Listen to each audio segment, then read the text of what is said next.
Həyat sərçələrin mahnısıdır. Kəpənəklərin uçuşu, çiçəklərin ətiri, bulaqların nəğməsi.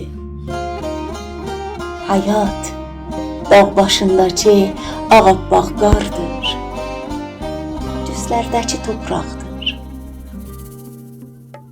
Həyat günəşin parlaq işığı,